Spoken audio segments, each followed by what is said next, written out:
चलिए, सभी दोस्तों को बहुत बहुत स्वागत है।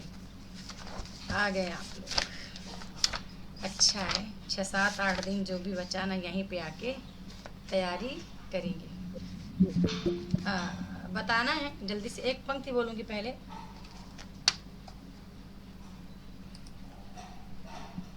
ओके।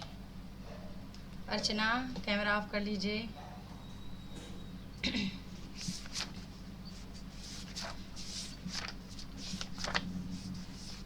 हो गया। 13 लोग आ चुके हैं और बाकी के तो पता नहीं। एक पंक्ति है, ध्यान से, जब जब क्लियर होगा तभी आप बोलिएगा। एक पंक्ति आती है कि जंगल से जिरह करने के बाद उसके साथियों ने उसे समझाया। उसके साथियों ने उसे क्या समझाया? ये आपको पता है कि धूमिल की पंक्ति है, नक्सलवाड़ी से ली गई है, पर बता दीजिए कि जंगल से जिरह करने के बाद उसके साथियों ने उसे समझाया कि बिंदी बिंदी का इलाज बिंदी बिंदी के पास है। अब बताएं।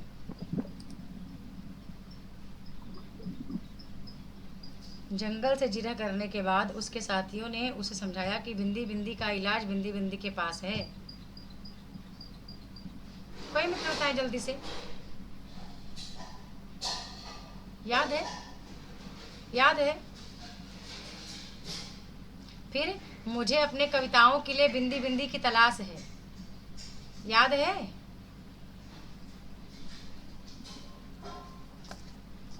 हेलो। है? कोई मेरे को जल्दी से पहले राधे राधे कर दीजिए, थोड़ा सा मेरे को वॉइस आ जाए। मेरे पास किसी की वॉइस नहीं आ रही है।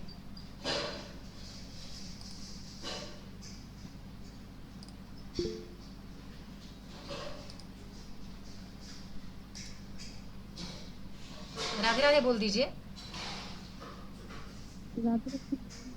हाँ, अब बोलिए। बोलिए। अरे यार, कितना आसान है। जंगल से जिरह करने के बाद उसके साथियों ने इसे समझाया कि भूख का इलाज नींद के पास है। भूख का इलाज नींद के पास है, मगर इस बात से वह सहमत नहीं था। फिर इसी में एक महत्वपूर्ण पंक्ति आती है कि मुझे बिंदी बिंदी की तलाश है। तो बताएं किसकी तलाश है? मुझे अपने कविताओं के लिए किसकी तलाश है? कवि किसके लिए बोलते हैं कि मुझे किसकी तलाश है? मुझे अपनी कविताओं के लिए दूसरे प्रजातंत्र। हाँ, दूसरे प्रजातंत्र की तलाश है। अब बहुत जल्दी, फास्ट, खूब फास्ट में आंसर दीजिएगा। जैसे मैं बोलूँगी वैसे फास्ट में आप आंसर दे दीजिएगा, ठीक है? वो मैंने कहा था आप लोगों के लिए भी एक शॉर्ट में आप निकाल के रखना। पता नहीं आपने निकाला होगा मेरी तरह या नहीं निकाला होगा, इस पर जाने। उम्मीद करती हूँ निकाल के आप भी रखेंगे। इकाई 5 से इकाई 10 वाला, ये इकाई 5 से इकाई 10 ये वाला, ये नेक्स्ट इकाई 5 से इकाई 10 का ये वाला बोली थी, निकाल के रखिएगा। और 1000 प्रश्न उत्तर का भी निकाल के रखिएगा, ठीक है? जल्दी से बोलना है, असाध्य वीणा किसमें संकलित है? असाध्य वीणा किसमें? आंगन के पर्दा।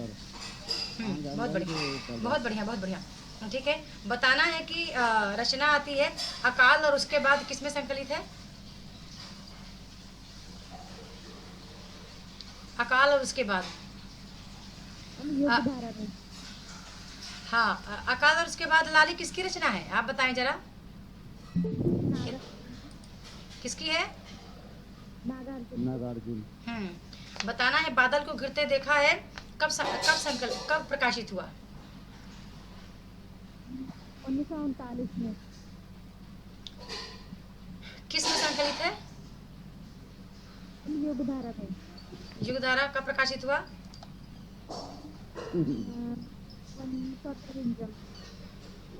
1953 में। धूमिल का जन्म समय बताना है। धूमिल का जन्म समय। नक्सलवाड़ी किस में संकलित है? नक्सलवाड़ी किस कविता में संग्रहित है?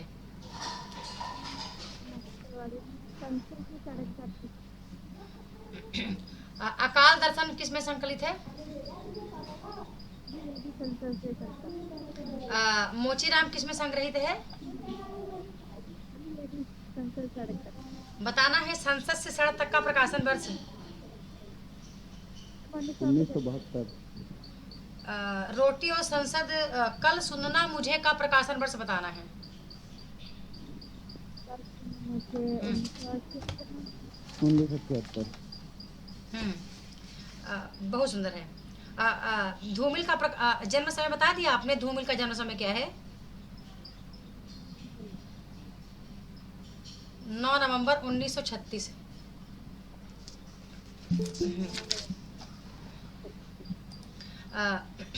अगला प्रश्न है, बहुत ही आसान प्रश्न है। बताना है कि ये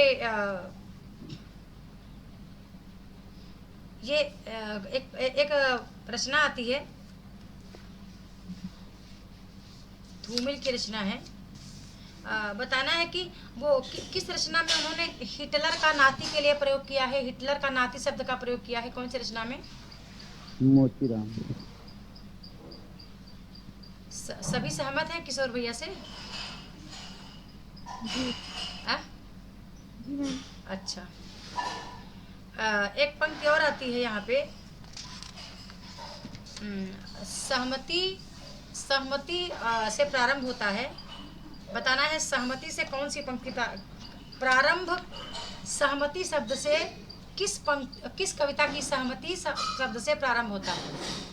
वो धूमिल की कौन सी कविता है जिसका प्रारंभ सहमति शब्द से होता है? उसका अंत किस शब्द से होता है बता दीजिए जरा। अंत होता है अंत वाले आखिर शब्द। का। हाँ? आखिर शब्द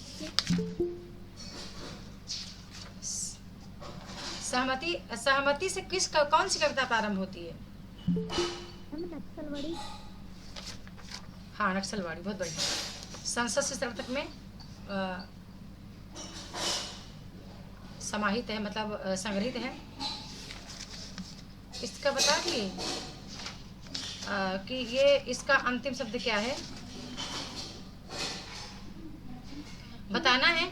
और तुम हो विपक्ष में बेकारी और नींद से परेशान, और एक जंगल है मतदान के बाद खून में अंधेरा पछीटता हुआ, जंगल मुखाबिर है। बताइए कहाँ से, किस पंक्ति से, कहाँ से की पंक्ति में बोलते हैं?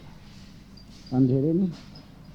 सभी लोग बताएंगे। और तुम हो विपक्ष में बेकारी और नींद से परेशान, और एक जंगल है मतदान के बाद खून में अंधेरा पछीटता हुआ, जंगल मुखाबिर है, उसकी आंखों में चमकता हुआ भाईचारा। कहाँ से बोल रही हूँ? किसकी पंक्ति है? धूमिल की पंक्ति है। सभी लोग बताएं। श्योर हो आप? कहाँ से बोल रही हूँ पंक्ति में?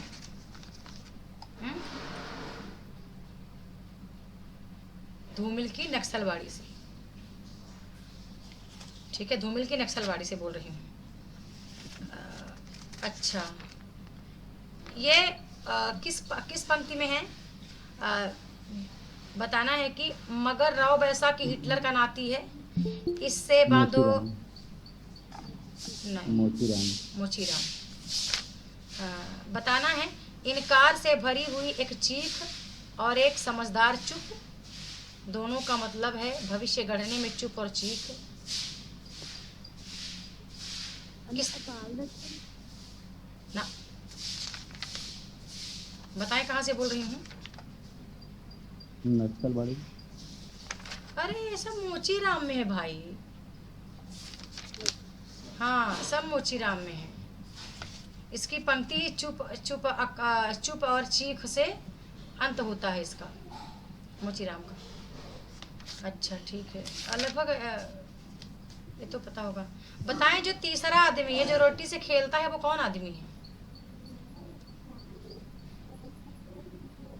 जो तीसरा आदमी है आ? कौन है? हाँ, मुनाफाखोर पूंजीपति वर्ग, सामंत शाह वर्ग कह सकते हैं उसको। अच्छा, जल्दी से बताना है प्रिय प्रवास की कथा वस्तु का मूल आधार क्या है? भागवत का दर्शन स्कंद। बहुत बढ़िया। और लोग बताएं थोड़ा सा, प्रिय प्रवास की कथा वस्तु का मूल आधार क्या है? और मित्र बताएं जिनको कुछ और डाउट आउट लगता हो तो।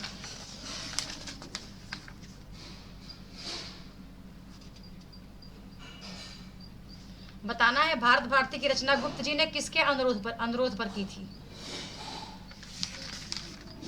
भारत भारती की रचना गुप्त जी ने किसके अनुरोध पर की थी? बता दीजिए। मैथिली शरण गुप्त। नहीं, मैथिली जी। अरे, भारत भारती की रचना गुप्त जी ने किसके अनुरोध पर की है? ऑप्शन सुन लीजिए।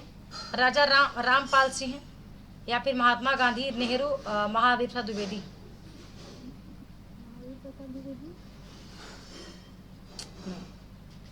और लोग बताएं, बता पाए तो। राजा रामपाल सिंह। अच्छा, राजा रामपाल। हाँ, राजा रामपाल सिंह। ये तो आपको पता है। साकेत के केंद्र में कौन है? कौन है साकेत के केंद्र में?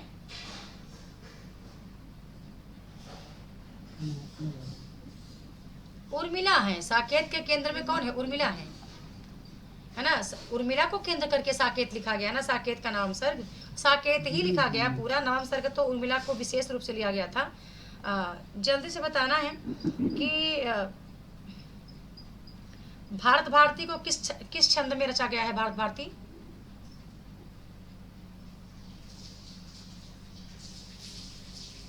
भारत भारती किस छंद में रचा गया है? सतपुड़ा के घने जंगल का प्रकाशन बता दीजिए।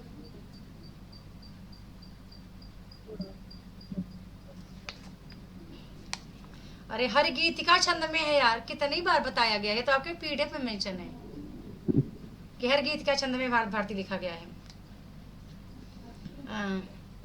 बताना है कि साकेत काव्य जो है, साकेत काव्य रचना का मूल आधार कौन सा पौराणिक कथा है? राम कथा, विष्णु कथा, कृष्ण कथा, इनमें से कोई नहीं। बता दीजिए। मैम, विष्णु कथा। और लोग बताएं जरा, साकेत लिखने का जो मूल आधार है वो कौन सी पौराणिक कथा है? कितना आसान है यार। राम कथा पे केंद्रित है साकेत। विष्णु का तो कहीं नामो निशान ही नहीं है उसमें। है? आप चाहें तो कंफर्टेबल फील करें और अपना कैमरा आप ऑफ रखें, ठीक है? ऑफ रखिए। मैं बस ऑन हूँ और आप ऑफ रखें, अपना काम हम करते रहें और मेरी एक एक बात को सुनते जाएं, तो आपका थोड़ा सा क्या है कि चीज़ें क्लियर हो जाएंगी। बताना है कि शीश हिलाकर दीपक कहता, बंधु वृथा ही तू क्यों दहता, पर पतंग पड़कर ही रहता, कितनी भी हलता है, दोनों ओर बिंदी बिंदी पलता है। अब बताएं क्या है? पंक्ति किसकी है ये? पड़ता है। किसकी पंक्ति है ये? कहाँ से ली गई है? मुक्ति बोध की पंक्ति है। हे राम, हे प्रभु, हे कृपा निधान। ये पंथ की नहीं। कहाँ से ली गई है पंक्ति? किस रचना से ली गई है? बता दीजिए।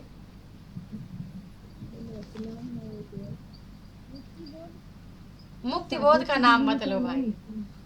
साकेत से ली गई है क्या ये? साकेत से ली गई है। हाँ, ये तो ऐसी कोई मतलब कोई परीक्षा ना हो जिसमें ये पंक्ति नहीं आई हो, और बहुत बार आ चुकी है। यहाँ तक कि आपने एमए किया होगा तो शायद एमए के पेपर में भी आपको ये मिला रहा होगा प्रश्न। अच्छा, एक बड़ा ही सामान्य सा प्रश्न है। बताना है कि प्रिय प्रवास के किस सर्ग में हरिऔध जी ने विश्व प्रेम को व्यक्तिगत प्रेम की अपेक्षा अधिक महत्व माना है, अधिक महत्व दिया है?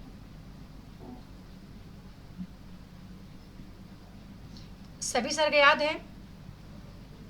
कुछ याद है थोड़ा बहुत सर्गों के बारे में? अंतिम 12वें सर्ग में क्या? एक बार फिर विचार कर लीजिए, कुछ और सर्ग थोड़े बहुत याद आते हो तो। कि कौन सर्ग है जिसमें हरिऔध जी ने कहा है कि अब कृष्ण का जो प्रेम है वो विश्व प्रेम को व्यक्तिगत प्रेम में उन्होंने उसको व्यक्तिगत प्रेम में कृष्ण अब ले लेते हैं। अब उनका प्रेम स्वयं का प्रेम नहीं रह गया, बल्कि वो विश्व के प्रेम को अपना स्वयं सब अपना व्यक्तिगत प्रेम बना लेते हैं कि नहीं, अभी मेरा है और मुझे इसके लिए ही काम करना है।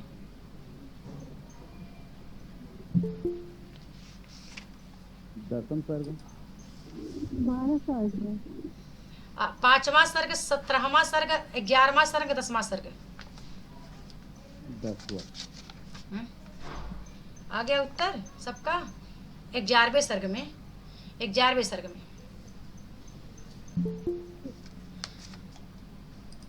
अच्छा, जो मैम उद्धव का प्रसंग बताया गया है ना मैम, कहाँ? 11वें सर्ग में, 11वें सर्ग में कह रही हैं? सर्वे करने से उद्धव का एक प्रसंग बताया गया है ना जो पढ़ा है। मेरा प्रश्न है, प्रश्न ये है कि बताना है कि प्रिय प्रवास के किस सर्ग में, ये क्या है, प्रिय प्रवास के किस सर्ग में हरिऔध जी ने विश्व प्रेम को व्यक्तिगत प्रेम की अपेक्षा अधिक महत्व दिया है? आ गया उत्तर?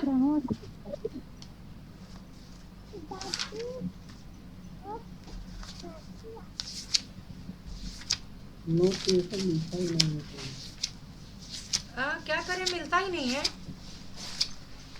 नहीं मैम मिला है, हाँ तो मिला है, इसमें मेंशन किए ना, हाँ, इसमें मेंशन आप किए हैं ऑलरेडी। अभी दिखा देती हूँ कहाँ पर था। कहाँ पे था भाई, कहाँ पे था?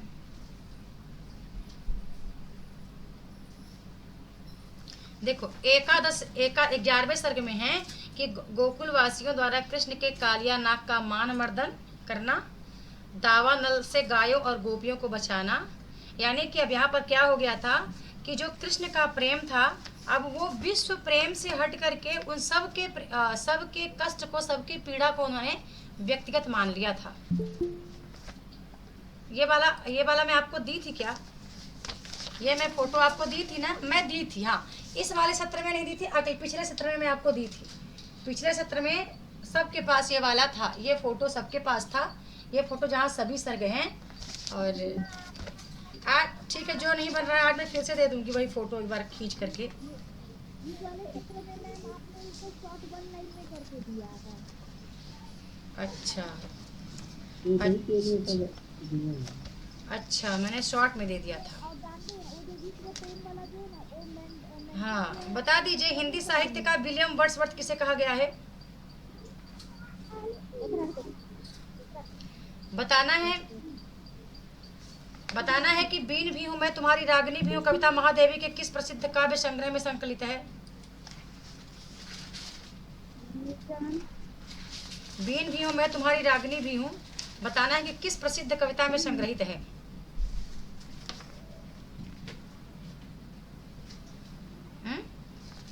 मिर्जा। नीरजा का प्रकाशन वर्ष बता दीजिए। और बीन भी हूँ मैं तुम्हारी रागिनी भी हूँ का प्रकाशन वर्ष बता दीजिए। एक प्रश्न पक्का आएगा। कविता किसमें संग्रहित है, पक्का प्रश्न आएगा।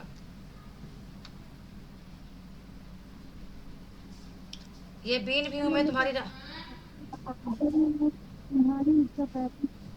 34 में बीन भी हूँ मैं तुम्हारी रागिनी भी हूँ प्रकाशित है, और नीरजा में प्रकाशित है, तो समझ लीजिए कि वो 34 में ही है। जो रचना जब प्रकाशित हो रही है और जितनी रचनाएं संग्रहित हैं उसमें, तो लगभग उनका प्रकाशन फिर वही स्वीकार किया जाता है जिसमें कविता संग्रहित है। जैसे कि मैं नीर भरी दुख की बदली सांध गीत में संग्रहित है, तो सांध गीत का प्रकाशन वर्ष 36 है, तो मैं नीर भरी दुख की बदली भी 36 में। बताना है फिर विकल्प है प्राण मेरे किसमें संग्रहित है?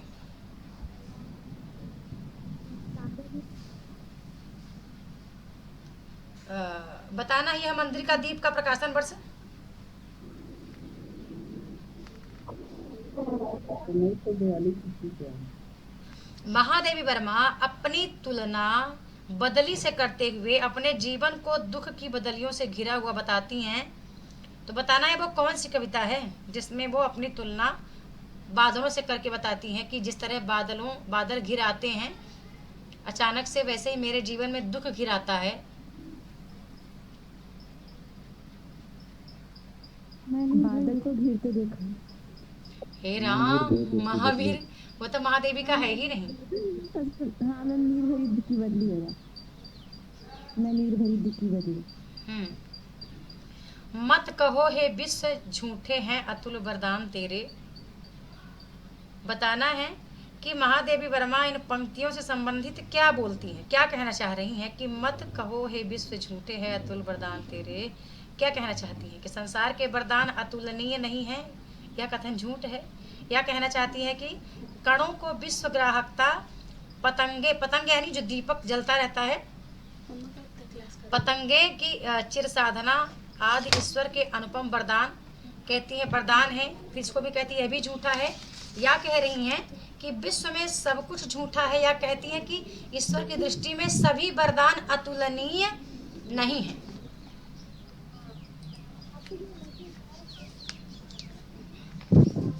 क्या आपको लगता है कि बस यूं ही समझ लो कि इसका क्या मतलब है कि मत कहो हे विश्व झूठे हैं अतुल वरदान तेरे। आपको क्या लगता है कि इसका क्या हमें क्या सही भावार्थ हम निकाल पा रहे हैं? पता ऐसे ही अपने मन से विचार कर, मान लो पेपर में आ गया, आप पेपर में आ गया, अब आपको अपने से विचार करना है, तो क्या विचार करेंगे? क्या विचार करेंगे आप? कुछ भी। पंक्ति कहती है कि मत कहो हे विश्व झूठे झूठे हैं अतुल वरदान तेरे। तो पहला तो स्पष्ट कह रहा है कि विश्व मत कहो, कह रही है कि विश्व है, विश्व मत कहो, कुछ मत कहो, झूठे हैं अतुल वरदान तेरे, है ना। तो पहली बात तो कह रही है कि विश्व सब कुछ झूठा है, जो भी तेरा अतुलनीय है ना, वो मतलब जो ईश्वर की दृष्टि या ईश्वर के द्वारा जो भी तेरा दिया गया है अतुलनीय है, लेकिन वो भी क्या है, झूठा है। ठीक है, तो स्पष्ट कह रही हैं इसी पंक्ति में कि मत कहो हे विश्व झूठे हैं अतुल वरदान तेरे, है ना। फिर भी कल है प्राण मेरी। अच्छा, बहुत आसान है बताना। रसमरथी दिनकर जी का प्रसिद्ध प्रबंध काव्य है, तो इस प्रसिद्ध काव्य कथा का आधार क्या है? रसमरथी की प्रसिद्ध कथा का प्रबंध जो कथा है वो उसका आधार क्या है? कौन सा आधार ग्रंथ है उसका?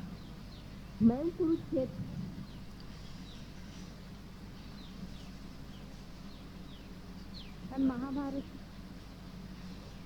और लोग बताएं।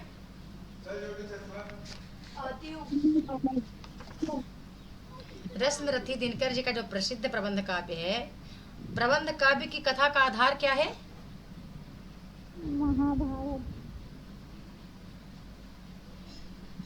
हाँ, महाभारत है, क्योंकि ये महाभारत की कथा से लिया गया है। अच्छा, बहुत ही आसान सा प्रश्न है, बताना है उर्वशी महाकाव्य में कुल कितने अंक हैं या कितने सर्ग हैं? उर्वशी महाकाव्य में कितने सर्ग हैं? कितने सर्ग हैं? कितने हैं?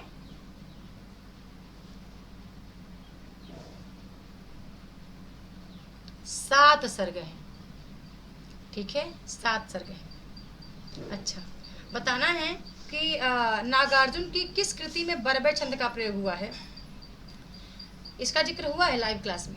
जो पूछ रही हूँ सबका जिक्र आपके लाइव क्लास में हुआ है कि महादेव नागार्जुन की कौन सी रचना है जो बरबे छंद में लिखी गई है? बता दीजिए। पंखा चल रहा है तब भी, ये आप लगा बहुत गर्मी है इसका। बता दीजिए फटाफट। 133 का करेक्ट आंसर क्या है? लाइट बंद कर दे। और ये प्रश्न भी मैंने शायद डाले होंगे, पर इस वाले नए वाले कोर्स में नहीं डाला। पुराने वाले कोर्स में ये सारे प्रश्न पीडीएफ के रूप में आपके पास थे, पर आप नहीं पढ़े थे। कोई बात नहीं, चलो अभी जो नहीं पढ़े तो छोड़ दीजिए, अभी ध्यान दीजिए। कौन सी रचना है जो बरबे छंद में लिखी गई है? कुछ याद आ रहा है आपको? थोड़ा बहुत जो भी लगता हो कि कौन सी हो सकती है।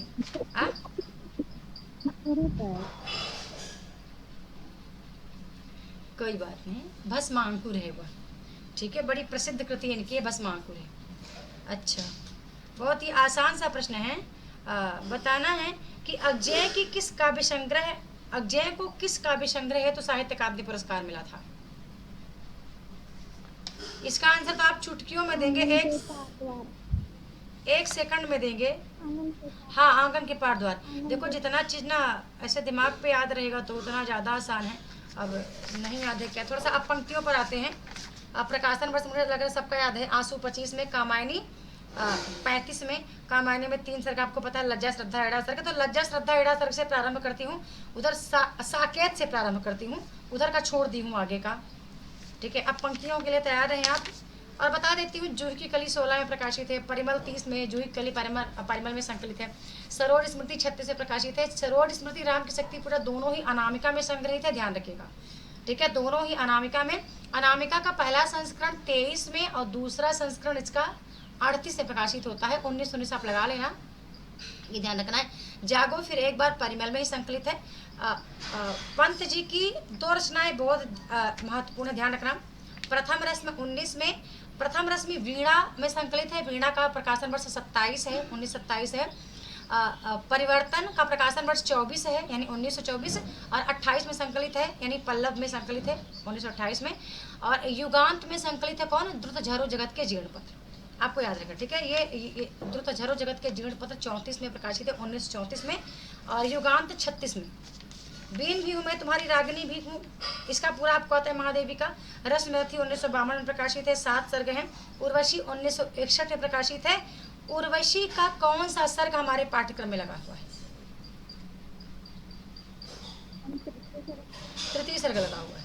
ठीक है, अब कालिदास की पूरी रचनाएं आपको पता है और उनके संकलन आपको पता है। ठीक है, अगजय की पूरी रचना आपको पता है कब प्रकाशित होती है, उसके संकलन पता है आपको। मुक्ति बोध की पूरी रचना, चाहे भूल गलती, अंधेरे में, ब्रह्म राक्षस, तीनों ही रचनाएं प्रकाशित है, क्या बोलते हैं, चांद का मुंह टेढ़ा में। चांद का मुंह टेढ़ा का प्रकाशन वर्ष 1964 है, और इन सब रचनाओं का प्रकाशन वर्ष 64 ही है। और एक रचना आती है भूरी भूरी खाक धूल, बड़ी महत्वपूर्ण है, 1981 में शायद प्रकाशित होती है, तब ध्यान रखना। मुक्ति बोध का समय काल आप जानते हैं 1917 है। अब इनका भी आपने पढ़ लिया अच्छे से। अब डायरेक्ट थोड़ा सा 10 मिनट का टाइम लेती हूँ पंक्तियों को लेकर के, देखती हूँ पंक्तियाँ कितना जल्दी आप कैच कर पाते हैं। अब सीधा सीधा इकाई 5 की पंक्तियों पर आ जाएंगे, फिर इकाई 6 में आती। ठीक है, इकाई 5 की कुछ महत्वपूर्ण पंक्तियाँ मेरे पास है, वो पंक्तियाँ मैंने आपको भेजी भी है, मैं आपको भ्रमित नहीं कर रही हूँ। ठीक है, वो पंक्तियाँ ऑलरेडी आपके पास भेजी हुई हैं, मैं बस देखना चाहती हूँ कि कितना ज़्यादा आप इसको कवर कर पाते हैं। मैंने ये पंक्ति भेजी थी, बताना है, कोपर पराग पत्रम छालम डालम फूलम फलम फूलम कंदम। एक दिन भेजी, एक दिन प्रश्न में टाइप भी की थी मैं इसको, बस आपके माइंड को रिकॉल कर रही हूँ, थोड़ा सा मतलब तरोताजा कर रही हूँ कि आपको याद आए, चीज़ें याद आए। एक दिन प्रश्न में था, मैंने पूछा था निम्नलिखित में से कौन सी पंक्ति है जो पूछा था कि कौन सी पंक्ति है जो पृथ्वीराज रासो से नहीं ली गई है, जिसमें से एक मैंने घनानंद की पंक्ति रख दी, लास्ट वाली रख दी थी। ठीक है, तो अब बता दीजिए फटाफट जल्दी से, ये पंक्ति कहाँ से ली गई है? मैम रेवा तट। हाँ, रेवा तट से ली गई, बहुत बढ़िया। ठीक है, अब थोड़ा सा बताना है, अब जब पढ़ ही रहे हैं तो अब आप तो सब याद है आपको, पूरे स्थान का नाम याद है, रेवा तट में आए हुए, रेवा तट में जितने भी छंद आए हैं वो आपको याद है, लगभग सब आपको याद है। अब मुझे जल्दी से बता देना है कि ये जो टीका लिखा गया है लाल चंद्रिका बिहारी सतसई के आधार पर, वो किसने लिखा है? लल्लू लाल। बहुत बढ़िया, ये भी याद रखिएगा आप थोड़ा सा। और ये बताना है, बिहारी रत्नाकर के नाम से किसने टीका लिखी है? बिहारी सतसई को आधार बना के बिहारी, हाँ बहुत बढ़िया, हाँ बहुत बढ़िया, बहुत बढ़िया। ये तो आपको पता है पूरे यूरोप में बिहारी सतसई के समकक्ष कोई रचना नहीं है, आपको पता है, ग्रियर्सन कहते हैं। हाँ, अब बताना है जल्दी से कि ये सुजान शतक किसकी रचना है भाई?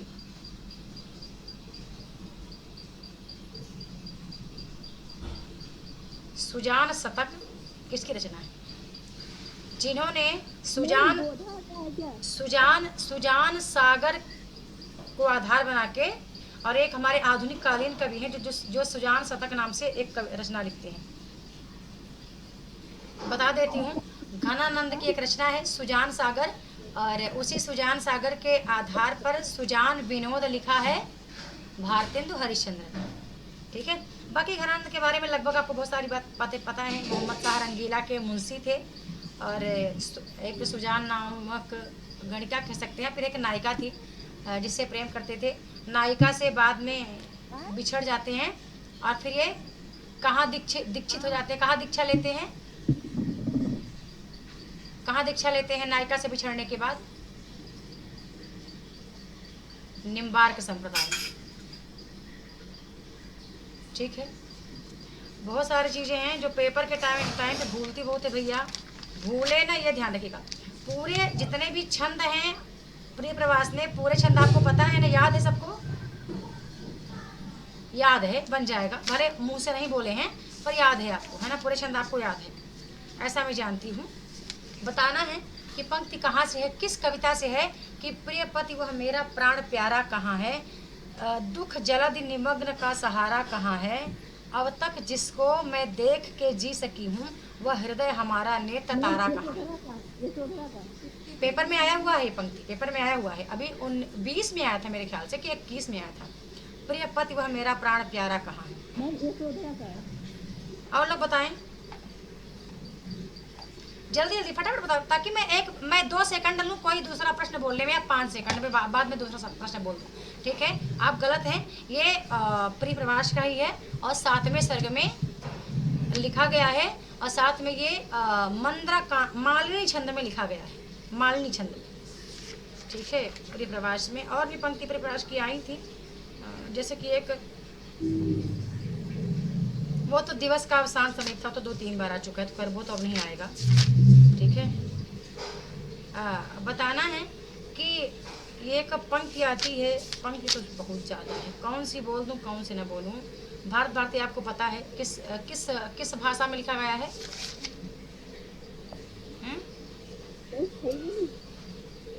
खड़ी बोली में, हाँ खड़ी बोली में। बताना है, मेरी ही पृथ्वी का पानी ले लेकर वह अंतरिक्ष सखी आज बना है दानी। मेरी ही पृथ्वी का पानी, बताएं कहाँ से ली गई पंक्ति? बताएं पंक्ति कहाँ से ली गई है? वेदने तो ही भली बनी, पाई मैंने आज तुझी में अपनी चाह घनी। पंक्ति आई हुई, पेपर में आई हुई पंक्ति पूछ रही हूँ। दीपक के जलने में आली, दीपक के जलने में आली, फिर भी है जीवन की लाली, किंतु पतंग भाग्य लिपि काली, किसका बस चलता है दोनों ओर प्रेम पलता है। कहाँ से लिया गया है? अरे सारी पंक्ति साकेत के नाम सर्ग से बोल रही है, ठीक है? हाँ, मुझे फूल मत मारो, मैं अबला बाला वियोगिनी, कुछ तो दया विचारो। एक है, हे मानस के मोती ढल के चले तुम कहाँ बिन कुछ न जाने। चलो ये खैर तो याद नहीं रहेगा, अब बताना है फिर से। महत्वपूर्ण है पंक्ति, पेपर में आया हुआ भी है। मानस जीवन वेदी पर परिणय हो विरह मिलन का, सुख दुख दोनों नोचेंगे है आंख खेल का मन का। पेपर में आया हुआ है। मानस जीवन मेरी आवाज आपको अच्छी मिल रही है? मेरी आवाज आपको अच्छी मिल रही है ना? बढ़िया फर्राटेदार, तेज तेज, मतलब है ना? हाँ। मानस जीवन वेदी पर परिणय हो विरह मिलन का, सुख दुख दोनों नोचेंगे है आंख है खेल आंख का मन का। आंख का संबंध आंसू से है ना? हाँ, तो कहाँ से लिया गया है ये? आंख का संबंध आंसू से है, तो कहाँ से लिया गया है? पंक्ति कहाँ से है? आंसू से, ठीक है? संध्या की मिलन प्रतीक्षा, कह चलती कुछ मनमानी, उषा की रक्त निराशा, कह देती अंत कहानी। याद है कहाँ से लिया गया है? पंक्ति कहाँ से ली गई है?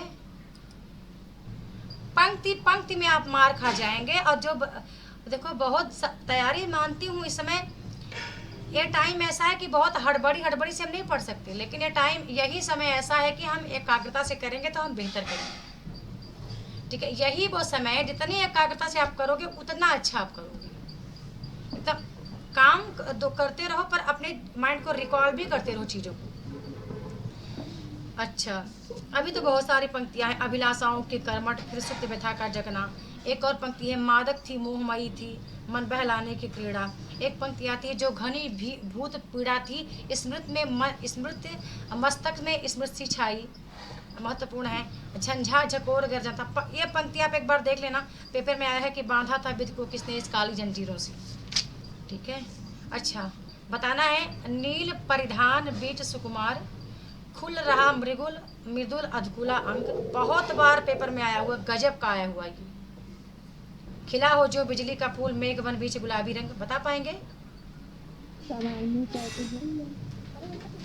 पंक्ति कहाँ से ली गई है? कामायनी से, कामायनी के श्रद्धा सर्ग से। हाँ, बहुत बार आ चुकी है पेपर में। काम मंगल से मंडित श्रेष्ठ सर्ग इच्छा का है परिणाम, पेपर में बहुत बार आ चुकी है। कौन हो तुम बसंत के दूत, पेपर में बहुत बार आ चुकी है।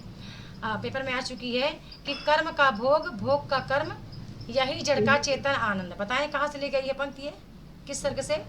श्रद्धा, लज्जा, इड़ा।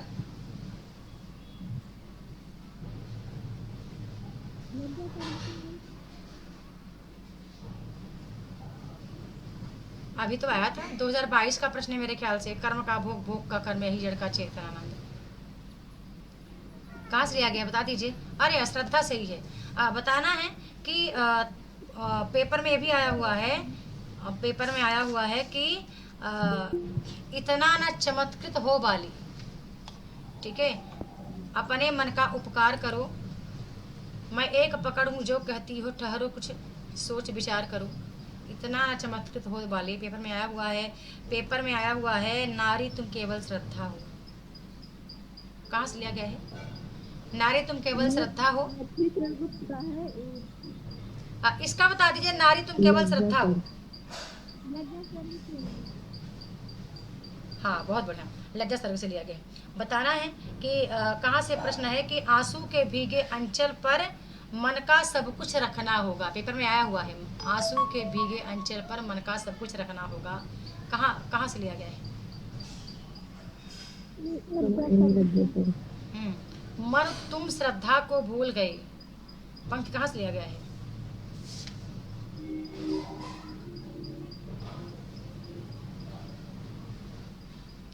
मन तुम श्रद्धा को भूल गए, पंक्ति कहाँ से लिया गया बता दीजिए।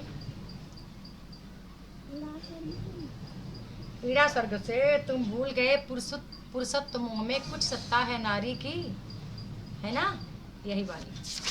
अच्छा, दुख ही जीवन की कथा रही, क्या कहूँ आज जो कही नहीं।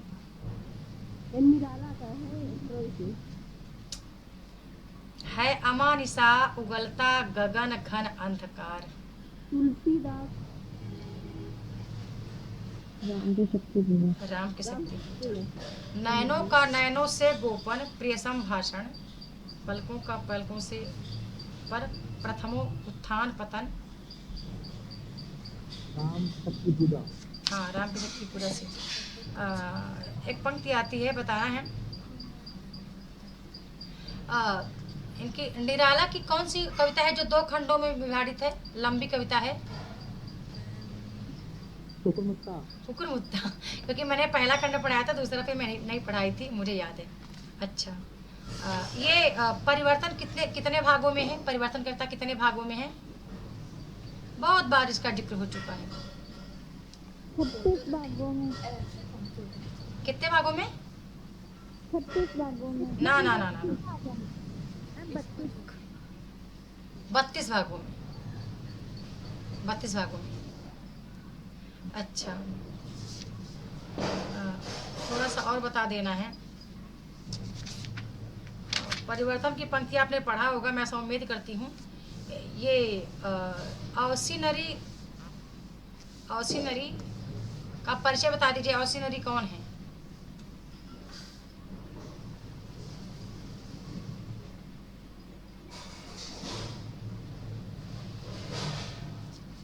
औसीनरी कौन है बता दीजिए।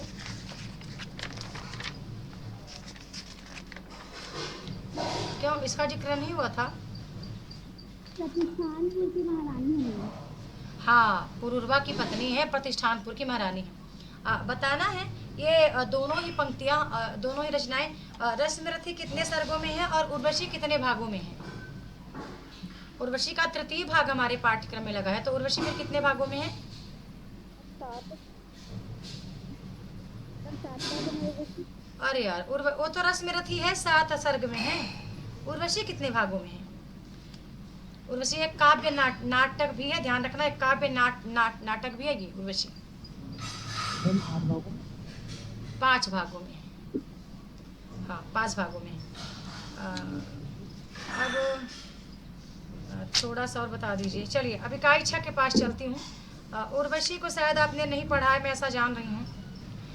बता दीजिए जरा पंक्ति कहाँ से है कि मैं तुम्हारे बाण का लीला कमल हूँ, वक्ष पर धर शीस मरना चाहता हूँ। मैं तुम्हारे हाथ का लीला कमल हूँ, प्राण के सिर पर उतरना चाहता हूँ। अब बताएं।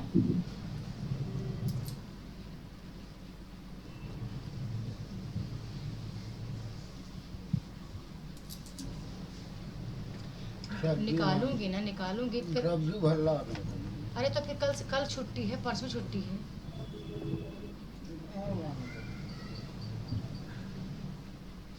अरे भाई, उर्वशी से कितनी बार इसका जिक्र मैंने किया है रूप में, अपने लाइव क्लास में कई बार रूप जिक्र किया है।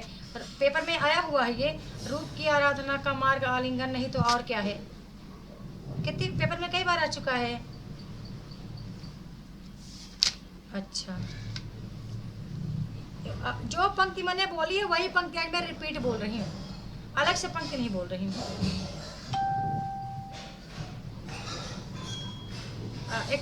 चलिए इकाई 6 में चलते हैं, हो गया। इकाई 5 की पंक्ति आप तब तक पढ़ते हैं ना भाई। एक पंक्ति का और बता दीजिए, उत्तर बता देंगे सही, अच्छा रहेगा।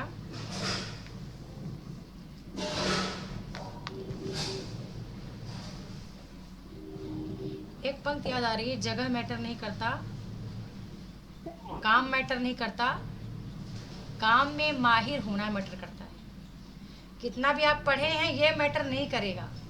मैटर तब करेगा जब आपका रिजल्ट अच्छा आ जाएगा, तब आपका पढ़ना सार्थक हो जाएगा, तब लोग आपसे जुड़ेंगे, आपसे पूछेंगे। मैं भी पूछूंगी आपने कैसे पढ़ाई की थी, फिर आप बताएंगे मैम जब लाइव क्लास में आप आते थे तो जो बताते थे तो मैं प्रॉपर उसको मतलब ध्यान रखती थी, मैंने कभी इधर उधर मतलब टाइम नहीं दिया। ठीक है, तो वही आप कहाँ पढ़ रहे थे, अभी लाइव यहाँ पढ़ रहे हो या घर पे पढ़ रहे हो, कहाँ पढ़ रहे हो मैटर नहीं करता। अपने काम में माहिर होना, काम क्या कर रहे हैं अभी मैटर नहीं करता। इस समय पे आप कहें कि हम झाड़ू पोछा कर रहे हैं, हम मेहमानों की तैयारी कर रहे हैं, हम रक्षाबंधन की तैयारी कर रहे हैं, वो मैटर नहीं करता। कोई नहीं पूछेगा आपसे जी क्या कर रहे थे। आपका रिजल्ट मैटर करता है, अपने काम में माहिर होना मैटर करता है। और वही लोग आपसे 27 तारीख के बाद पूछना शुरू कर देंगे कि क्या प्रोग्रेस है, कैसा गया आपका पेपर, अच्छा गया, कैसा गया, पढ़े थे कि नहीं पढ़े थे, वही पूछेंगे, फिर कोई कुछ नहीं पूछेगा।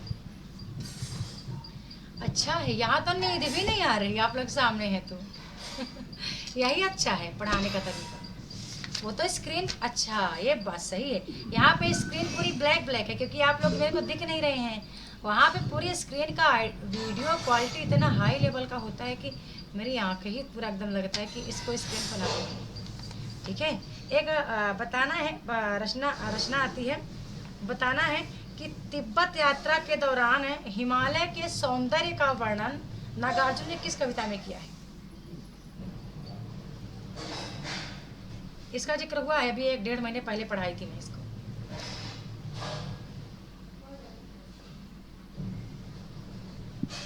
बता पाएंगे? बादल को गिरते देखा। बताना है कि ये विनोबा भावे का जिक्र किस रचना में आता है। नागार्जुन की कौन सी रचना है? विनोबा भावे की बंदूक, शासन की बंदूक। हाँ, शासन की बंदूक। इसमें पैसा वो कोई नहीं होता, शब्द जादू है, मगर क्या यह समर्पण कुछ नहीं है। बताना है पंक्ति कहाँ से ली गई है, पेपर में आई हुई पंक्ति है।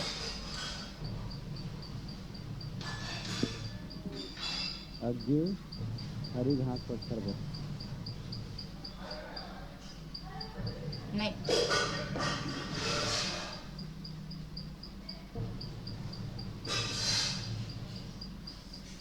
कलगी बात जरूर पेपर में आया हुआ है।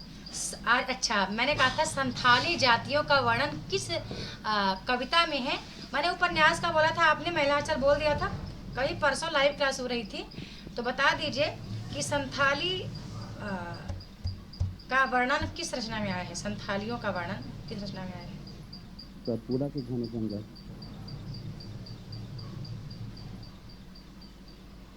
और लोग बताएं।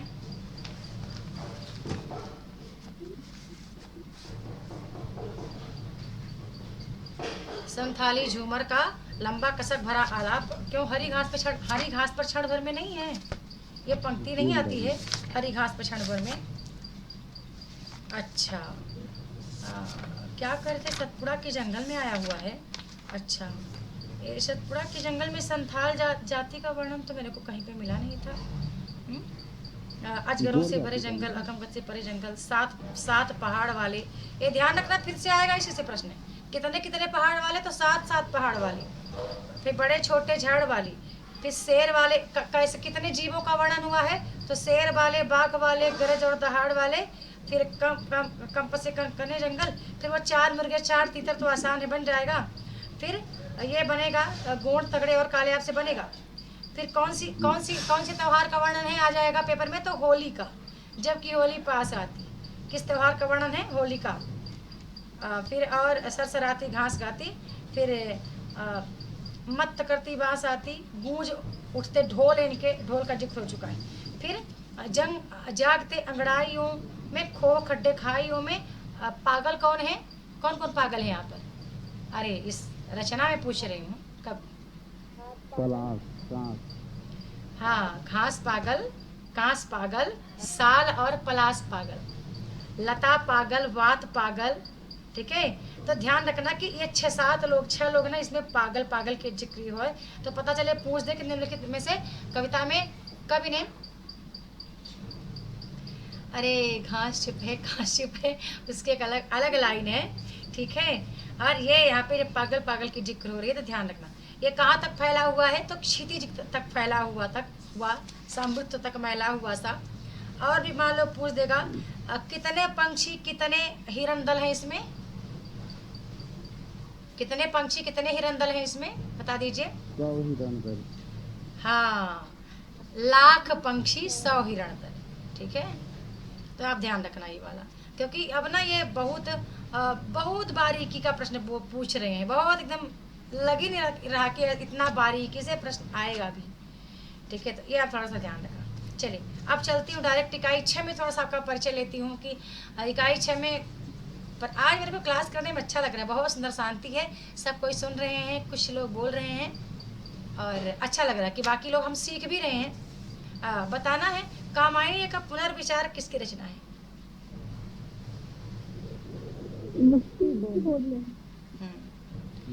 हाँ, सतह से उठता हुआ आदमी।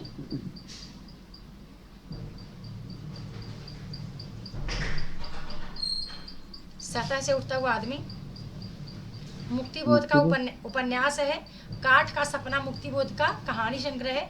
तो ये बात मुझे बोलने का इसलिए बोलना पड़ रहा है क्योंकि हम जब मुक्तिबोध को पढ़ रहे हैं, या फिर नागार्जुन को पढ़ रहे हैं, या फिर हम प्रसाद को पढ़ रहे हैं, या धूमिल को पढ़ रहे हैं, तो उनकी अन्य रचनाओं को एक बार आप देख के रखना। ठीक है, जब मान लो आपके पाठ्यक्रम में लगे हैं, जैसे कि अब आप इकाई 8 कर रहे हो ना, इकाई 8 में मान लो कि आप धर्मवीर भारती को पढ़ रहे हो, तो धर्मवीर भारती की अब तुरंत पढ़ते पढ़ते इकाई 2 की चीज़ें आप देख लेना, पीडीएफ में देख लेना है। फिर कोई सी पुस्तक होगी उसमें खोल के देखना, पीडीएफ का ही देखना, उसमें अच्छे से मेंशन है, मतलब वही चीज़ मेंशन है जो पेपर में आता है। हाँ, अभी मैंने भूरी भूरी खाक धूल की का जिक्र किया था। तो चलो अब प्रॉपर इकाई 6 में आते हैं। इकाई 6 में आते हैं और एक अंतिम पंक्ति बोलूँगी, आप बता देना भला कि पंक्ति कहाँ से ली गई है। वो मैंने कुछ पंक्तियाँ तो मैंने बहुत टिक कर ली थी। बताना है, आई हूँ सशोक में अशोक आड़ तेरे तले, आती है तुझे क्या है सुध उस बात की, प्रिय ने कहा था प्रिय पहले ही फूला है, भीति जो थी इसको तुम्हारे पदाघात की। एक ये वाली पंक्ति मैंने हाईलाइट की थी। एक पंक्ति मैंने हाईलाइट की थी आज की, वीर जमा दे नयन नेर यदि तू मानस भाजन में, तो मोती पा मैं अकिंचना रखूं उसको मन में। इसको मैंने आज हाईलाइट किया था। हंसी गई रो भी न सकूं, पेपर में आया हुआ है, बहुत बार पेपर में आया हुआ है अन्य परीक्षाओं में, कि हंसी गई रो भी न सकूं मैं अपने इस जीवन में, तो उत्कंठा है देखूं फिर क्या हो भाव भुवन में। कहाँ से है? आंसू से, कामायनी, श्रद्धा, नहीं भारत भारती का नहीं, मानस का नहीं, इसका नहीं। और बता दें 30 रुपये दे क्या है? सब्जी, कल है। बैगन, टमाटर, मिर्ची, खीरा। हाँ ठीक, 30 रुपये दे। बन जाएगा। कहाँ से? साकेत नवम सर। ठीक है, पंक्ति आपकी अच्छे से तैयार नहीं है और सब तैयार है, पंक्ति में आप मार खा जाएंगे। बताना है उच्छवार और आंसू में विश्राम थकास होता है। बहुत बार पेपर में आया हुआ है, अपने नेट के पेपर में आया हुआ है। रोई आंखों से निद्रा में निद्रा बनकर सपना होता है। अभी तो आया था इसी बार पेपर में मेरे ख्याल से, उच्छवार और आंसू में विश्राम थकास होता है। अभी आया था कि अगले पिछले बार था? पंक्ति कहाँ से ली गई बताइए? अभी आया था, इसी बार है कि पिछले बार है? के अंदर लिखा भी है IMP अपने पाठ्यक्रम में।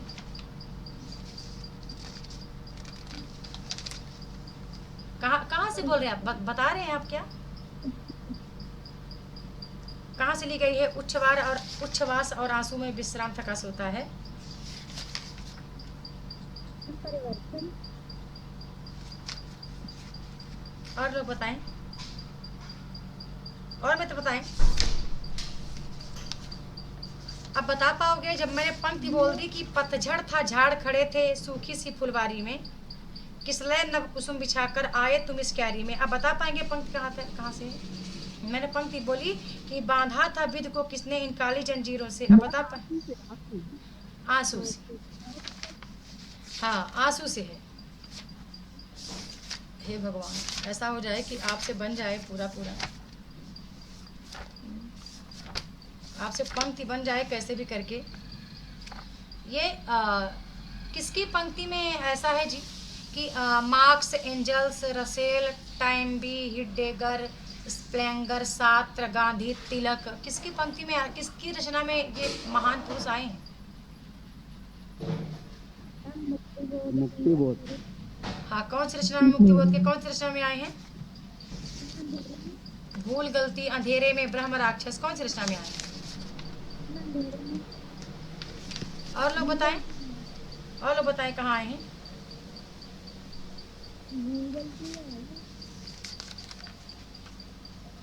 भूल गलती नहीं, ब्रह्म राक्षस में आए हुए हैं, ब्रह्म राक्षस में आए हुए हैं।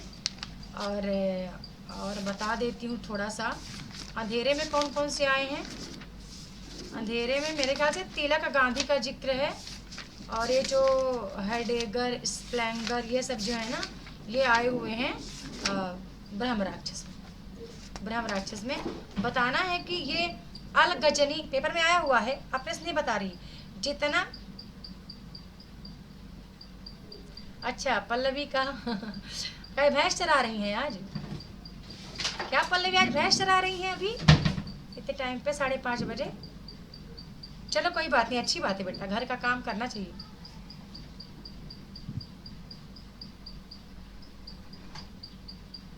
अच्छा, ठीक है। अच्छा, बताना है कि पेपर में आया हुआ है कि अल गजाली, इब्ने सिन्ना, अल बरूनी, आलिमो फाजिल, सिपह सालदार या फिर या सब सरदार। बताना है कि कौन सी रचना में इनका जिक्र हुआ है? मुक्तिबोध की कौन सी रचना में? पेपर में आया हुआ है। और लोग बताएं, और लोग बताएं।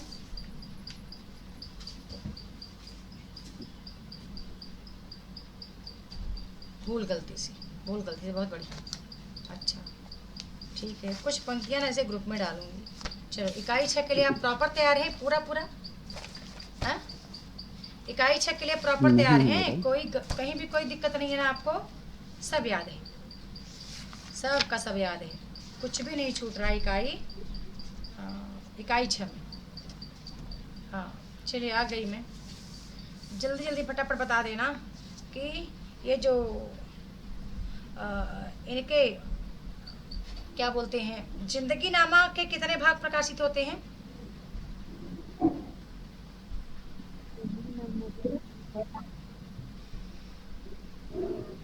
2 भाग। 2 भाग जिंदगी नामा के नाम से और जिंदा रुख के नाम से। रुख। हाँ, ये भी ध्यान रखिएगा।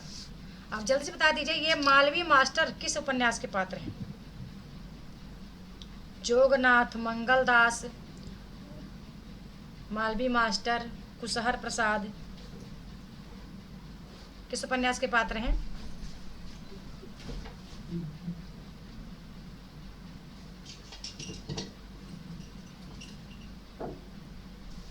राधे लाल।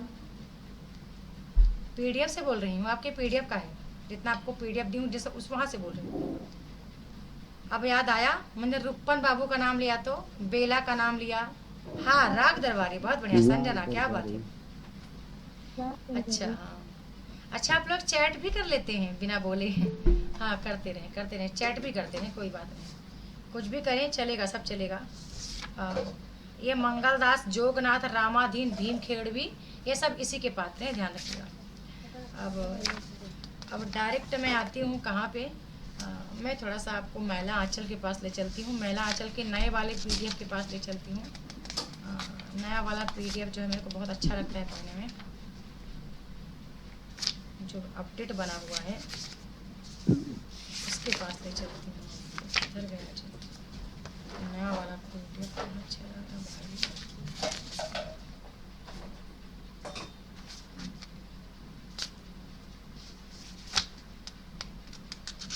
कृष्णा सोबती का जन्म समय बताएं। कृष्णा सोबती का जन्म समय, श्रीलाल शुक्ल का जन्म समय,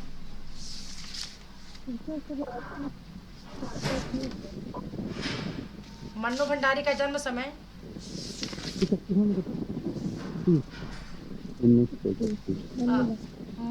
मंगू पात्र का परिचय बताना है। मंगू पात्र का परिचय बताना है। मंगू कौन है? ज्ञानों का भाई है। हाँ, ज्ञानों का भाई है। प्रतापी कौन है? काली की चाची है। ठीक है। जस्सो कौन है? जस्सो कौन है? पेपर में आया हुआ है जस्सो कौन है। ये 4-5 पात्र पेपर में आए हैं, बिल्कुल एकदम हाईलाइट पात्र है, इसलिए बोल रही हूँ। हाँ, बहुत बढ़िया। बताना है ये जगदीश चंद्र माथुर के 3 महत्वपूर्ण उपन्यास हैं जो आपके पीडीएफ में लगे हुए हैं। पहला धरती धन अपना 72 में, इसके बाद नरक कुंड में बास का प्रकाशित होता है और जमीन अपनी तोथी का प्रकाशित होता है।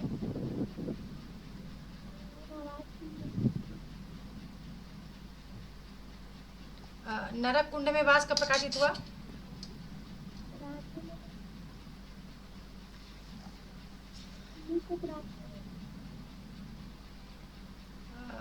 साउंड कहाँ से आ रहा है जोर जोर से? अर्चना, आपके पास से आ रहा क्या है? अर्चना का साउंड है? किशोर का साउंड है जो जोर जोर से आ रहा लगता है। किसी का साउंड है जो जोर से आ रहा है। ठीक है, अच्छा, जल्दी से बताना है। अब थोड़ा सा डीपली पूछती हूँ, आप बिल्कुल तैयार हैं? बताना ये नोहरी कौन है? नोहरी कौन है?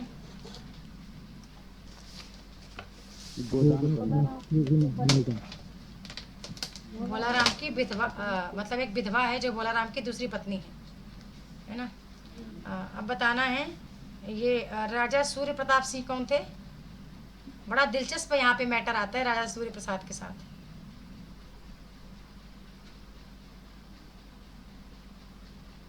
बताइए। राय साहब से प्रतिद्वंदी थे। हाँ, प्रतिद्वंदी थे। और राय जो राय साहब हैं, इनके बेटे रुद्रपाल सिंह से अपनी बेटी का विवाह करना चाहते थे, लेकिन विवाह पे नहीं हो पाता। उनका बेटा कहीं और अन्य लड़की से विवाह कर लेता है। अच्छा, बड़ा एक अच्छा पात्र है इसमें। ये पात्र आता है मगरू साहू। मगरू साहू भी बड़ा अच्छा पात्र है। बताएं जरा इसका क्या संबंध था किससे? मगरू साहू पूरे इलाके का सबसे धनी आदमी था। मगरू साहू सबसे धनी आदमी था और भोला ने 60 रुपए इसी से उधार लिए थे। ठीक है, जिसका ब्याज उसको बहुत लंबा चुकाना पड़ा था। हर पात्र से परिचित है ना। रूपा कितने वर्ष की थी? कितने वर्ष की है जब ये उपन्यास शुरू होता है? तो 12 वर्ष। रूपा 8 वर्ष की है। और सोना कितने वर्ष की है जब उपन्यास प्रारंभ होता है? तो 12 वर्ष की। गोबर कितने वर्ष का है? 16 वर्ष का। बहुत बढ़िया। धनिया के कितने संतानें होती हैं गोदान उपन्यास के अनुसार?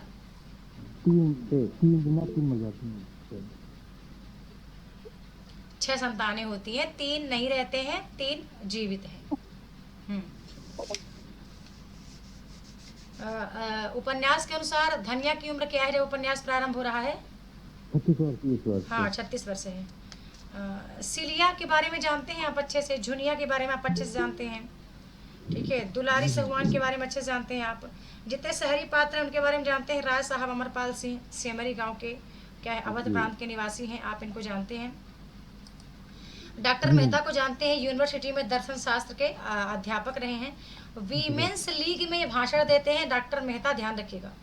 और क्या मिस मालती को जानते हैं? मिस मालती कहाँ से पढ़कर आई हैं? इंग्लैंड से दर्शन शास्त्र की प्रोफेसर। हाँ इंग्लैंड से पढ़ के आई हैं। मिस मालती के पिता का नाम? डॉक्टर प्राण। मिस्टर कौल। मालती के पिता का नाम। मालती की 2 छोटी बहनें हैं, सरोज वर्दा आपको पता है। मालती किस लीग की संस्थापक होती है? कांग्रेस की, भाजपा की या फिर और किसी पार्टी की? कांग्रेस में। कांग्रेस की।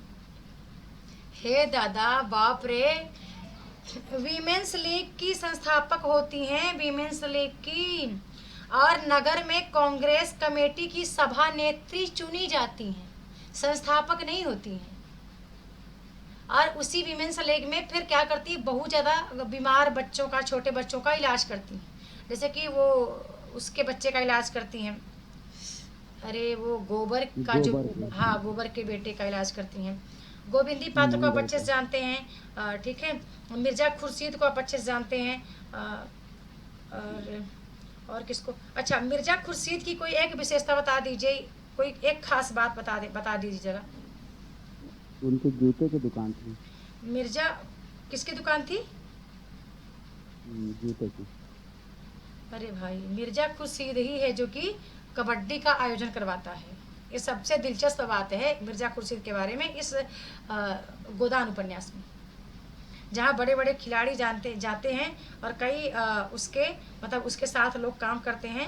और कबड्डी में खुर्शीद और मेहता का एक दांव चलता है, जहाँ गोबर उभर के आता है और कहता है, गोबर का कथन एक बड़ा बढ़िया आता है, आगे मैं कथन बोलती हूँ आपको। चूहिया पात्र के बारे में जानते हैं? जी। कौन है? गोबर के बच्चों का देखभाल करती है और उनकी पड़ोसन है। हाँ पड़ोसन है, यही देखभाल करती है। और साथ में मेहता के जो स्त्री संबंधी भाषण थे उसका विरोध कौन करता है? सरोज करती है, पेपर में आया हुआ था। चलिए लगभग पता है। बताना है कि ये हजरतगंज और अमीनाबाद का उल्लेख किस उपन्यास में हुआ है? हजरतगंज और अमीनाबाद का उल्लेख।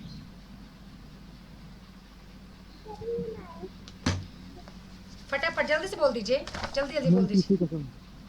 हाँ, हम तो इकाई 6 कर रहे हैं, लेकिन हम तो इकाई 6 कर रहे हैं। इकाई 7 का तो मैं नाम ही नहीं ले रही है। इकाई 7 और 8 तो कल बोल रही हूँ। कल करके आना अच्छे से, प्रॉपर कल करके आइएगा इकाई 7 8।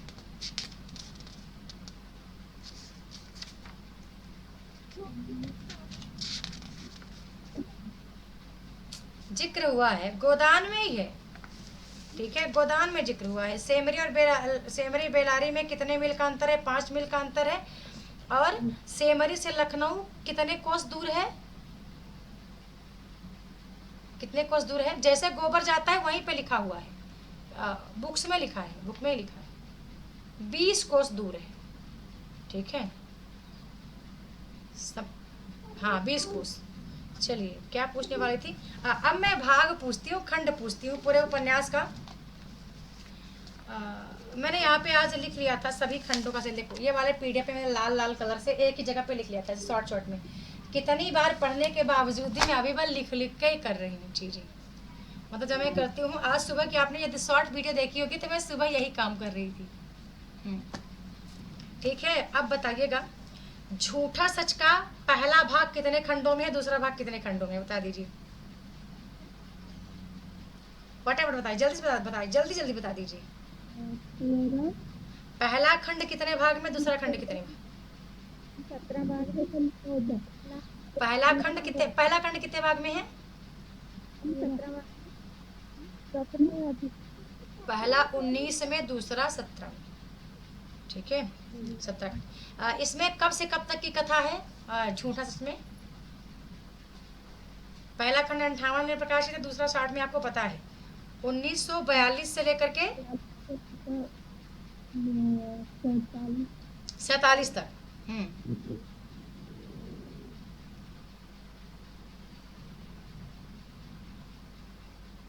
ठीक है। अच्छा, अब मानस कहांस बताएं कितने भागों में है? जल्दी जल्दी फटाफट बता दीजिए। मानस कहांस कितने भाग में? 31 भाग में। चलो मैं ही बताती हूँ, आप याद रखना, आप तो पेन कॉपी भी लेके बैठा करो आपसे। ठीक है, मानस कहांस 72 प्रकाशित है। अमृतलाल नागर का समय काल 1916 है और 31 खंड में है। भीष्म साहनी का समय काल 1915 है। तमस 73 में। तमस कितने भागों में है?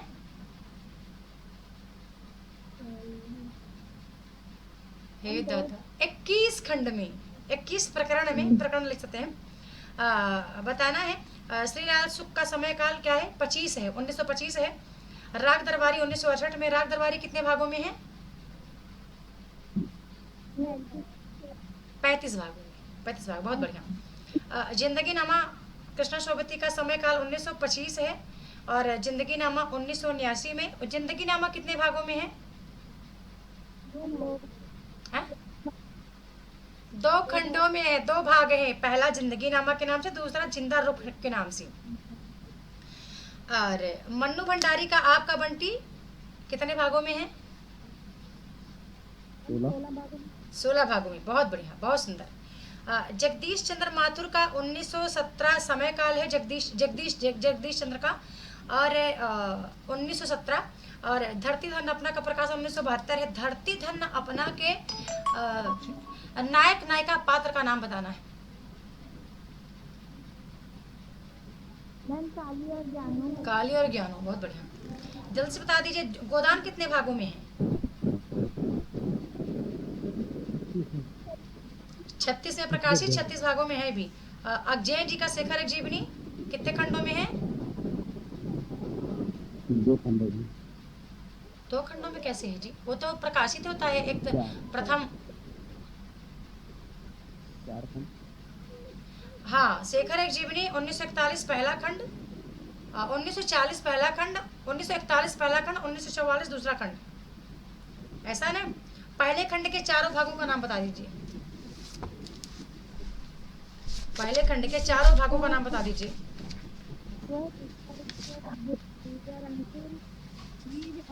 ऊषा और अंकुर। ऊषा और बीज और अंकुर, प्रकृति और पुरुष, पुरुष और प्रकृति। हाँ, जल्दी बताना है। बाण भट्ट की आत्मकथा कितने उच्छ्वासों में है? 20 उच्छ्वास। और कथा के 3 भाग आते हैं, क्या क्या नाम है उनका?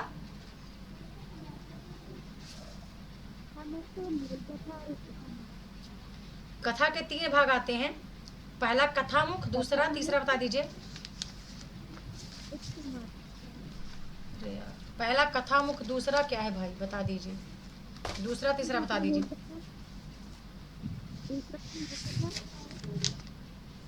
कथामुख, मूल कथा, उपसंहार। ठीक है, 3 भागों में लिखा गया। मूल कथा 20 उच्छ्वासों में, मूल कथा ही हमारे पाठ्यक्रम में लगा हुआ है। अच्छा, मिस कैथराइन का परिचय कौन करवाता है?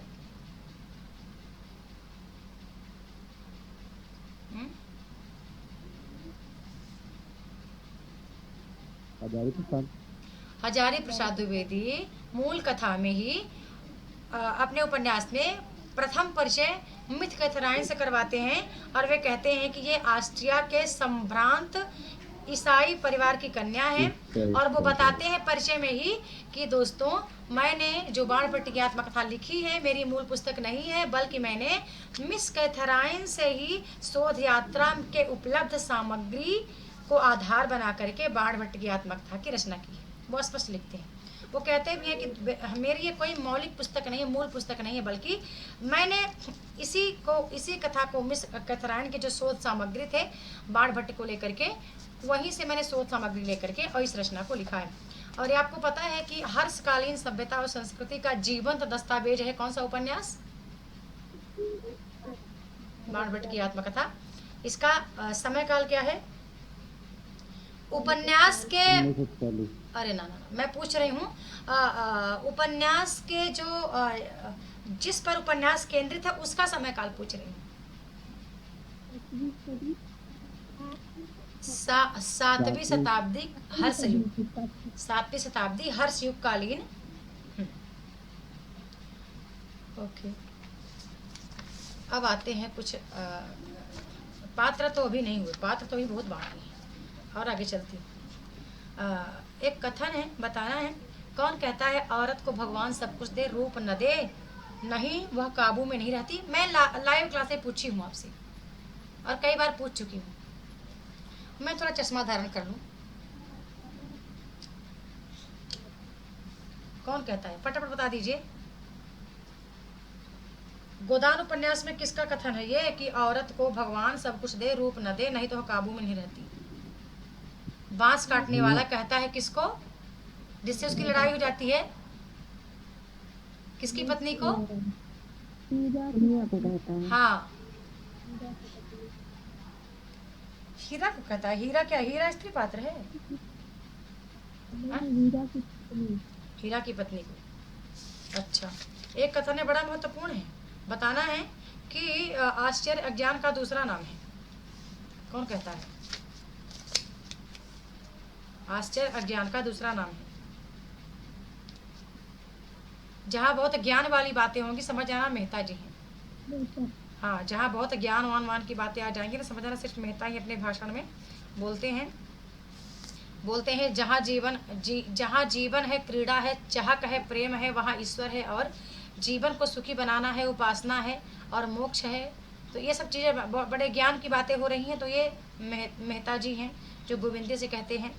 मेहता जी गोविंदी से कहते हैं कि माता का काम जीवन दान देना है, जिसके हाथों में इतनी अतुल शक्ति है, उसे किसकी इसकी परवाह कि कौन उससे रूठता और कौन बिगड़ता है। और अब प्रेम सीधी सादी गौ नहीं खुखार शेर है, आपको पता है कौन बोलता है, कौन बोलते हैं? जो अपने शिकार का किसी की आंख भी नहीं किसी पर आंख भी नहीं पड़ने देता। कौन कहता है? भैया का कौन कहता है? मेहता मालती से कहते हैं प्रेम सीधी सादी गऊ है। मालती जवाब देती हैं, अगर प्रेम खुखार शेर है तो मैं इससे दूर ही रहना चाहूँगी। बहुत महत्वपूर्ण है, पेपर में बहुत बार आ चुका है। किसका कथन है कि नारी परीक्षा नहीं प्रेम चाहती है? परीक्षा गुणों को अवगुण, सुंदर को असुंदर बनाने वाली चीज है। मालती किससे? मेहता से ही मालती का संवाद हो रहा है। और कथन तो बहुत है भैया। बता दीजिए ये शारदा किस क्षेत्र की रहने वाली है? शारदा पात्र जो है वो कहाँ की रहने वाली है? मैं मद्रासी लड़की है। बहुत बढ़िया, क्या बात है, वाह अद्भुत। शांति उपन्यास में कितने वर्ष की पात्र है? कितने वर्ष की होती है शांति पात्र?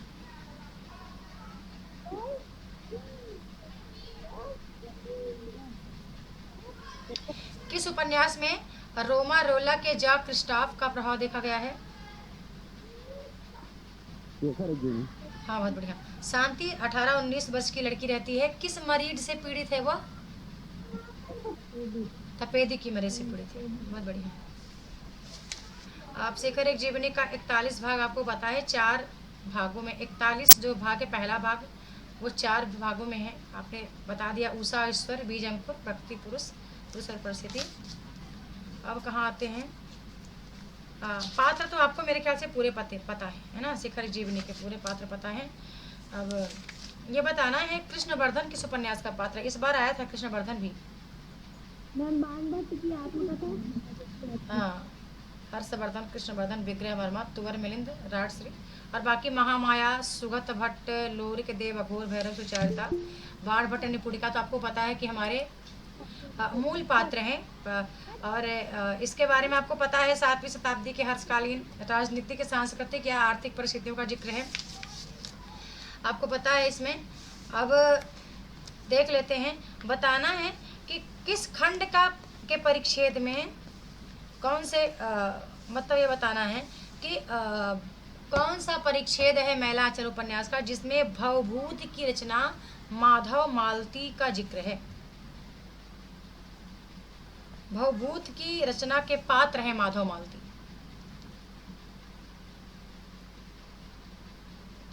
परिच्छेद 24 में, ठीक है, महिला आंचल के परिच्छेद 24 में। परिच्छेद 27 में बताना है कि किसकी कविता का जिक्र है। भारत माता, पंत के भारत माता कविता का जिक्र है, ध्यान रखना। भारत माता ग्राम वासनी, खेतों में फैला है श्यामल, धूल भरा मैला सा आंचल। 36 में हंस कुमार तिवारी का, हंस कुमार तिवारी की रचना का जिक्र मैंने हाईलाइट भी करवाया था उपन्यास में, यदि आपको याद हो तो। वो कौन सी रचना थी, कौन सी पंक्ति थी? क्या दुनिया घास फूस बटोर चुकी है, मैं 2 चिंगारी दे दूंगा। ठीक है, अच्छा। बताएं कि संथाल टोली का जिक्र किस परिच्छेद में है?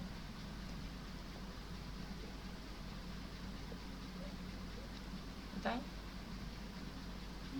हाँ, 39 परिच्छेद में संथाल टोली का। कालीचरण किस सोशलिस्ट किस पार्टी का कार्यकर्ता है? Communist party. अरे मैं अभी मिस्टेक कर दी बोलने में, सोशलिस्ट पहले बोली हूँ। ठीक है, सोशलिस्ट पार्टी का कार्यकर्ता है। ये विश्वनाथ प्रसाद कौन से टोली के मुखिया हैं?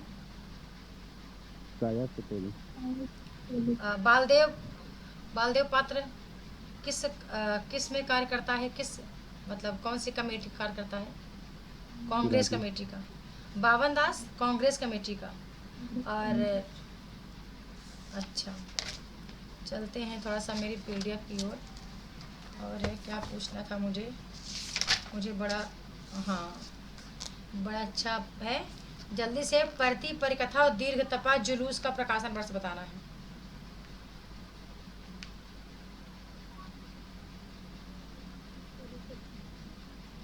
परती परिकथा का प्रकाशन वर्ष बता दीजिए।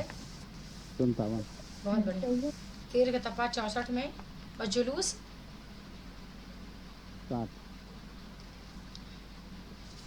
में प्रकाशित है। कितने चौराहे? जुलूस भी 65 में प्रकाशित है। कितने चौराहे बता दें? अच्छा कोई बात नहीं, जल्दी से इनके 4 रिपोर्ट तार्ज हैं, उन 4 रिपोर्ट तार्जों का नाम बताना है। आपके उसी पीडीएफ से, जो अपडेट पीडीएफ है ना, उसी से बोल रही हूँ।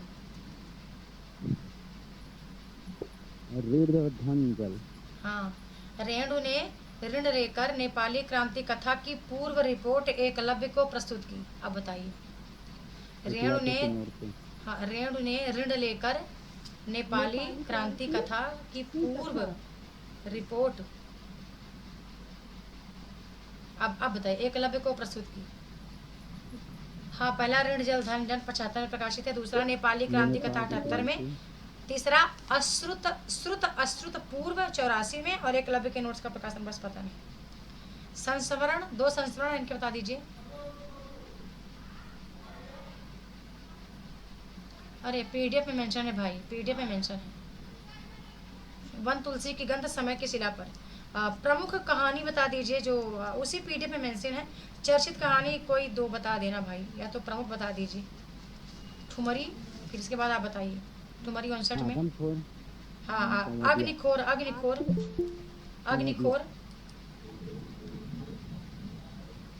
और ठुमरी आदिम रात्रि की महक, अग्निखोर याद रखिएगा। और बाकी तो जो पाठक्रम में लगे हैं बनेगा। ठेस संबंधिया रस प्रिया पंचलाइट तो आज सबको मुँह जबानी याद होगा, सबको मुँह जबानी याद होगा। एक बड़ा ही अच्छा, महिला आंचल में कितने परिच्छेद हैं टोटल? 67। और खंड 1 खंड 2 में कितने हैं? 24 23।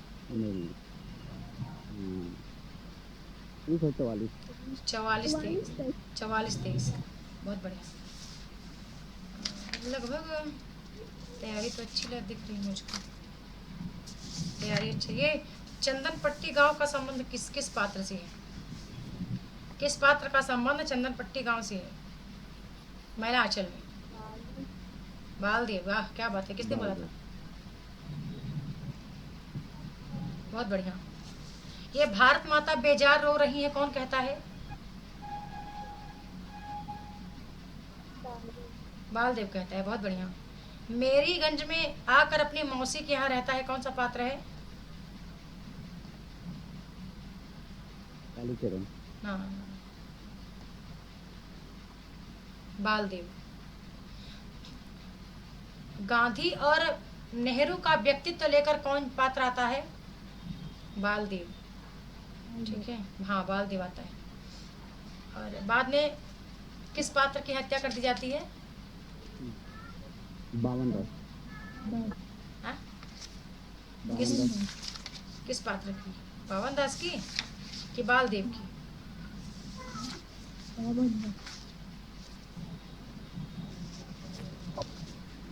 अच्छा, तो बावन दास की हत्या क्यों की जाती है? हम्म? कांग्रेसी होने के कारण।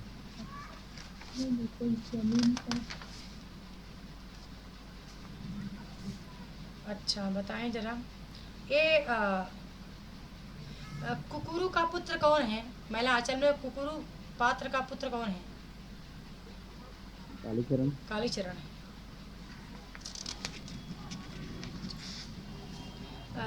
चरखा सेंटर की मास्टरनी के साथ कौन पात्र रहता है? कालीचरण रहता है।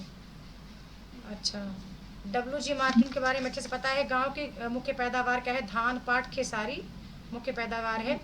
मेरीगंज गांव में 12 वर्ण के लोग रहते हैं और 12 टोली भी है, ध्यान रखना। इनकी पत्नी का नाम आप जानते हैं, और राम कृपाल सिंह को आप जानते हैं, गांव के ठाकुर हैं। इनका प्रभाव ज़्यादा नहीं रहता है। नया तहसीलदार हरगौरी सिंह इनके भाई शिव शंकर सिंह का पुत्र है, जब हरगौरी बन जाता है नया तहसीलदार। राम खिलावन को जानते हैं, सुराजी बालदेव को जानते हैं, है ना, बालदेव को जानते हैं, हरगौरी को आप जानते हैं अच्छे से, अभी हरगौरी नया तहसीलदार बनता है। महंत सेवादास को अच्छे से जानते हैं, मेरीगंज। अच्छा, महंत सेवादास पर किसका प्रभाव पड़ता है? किस कवि का प्रभाव देखा गया है? कबीर। कबीर का। वाह, बहुत बढ़िया।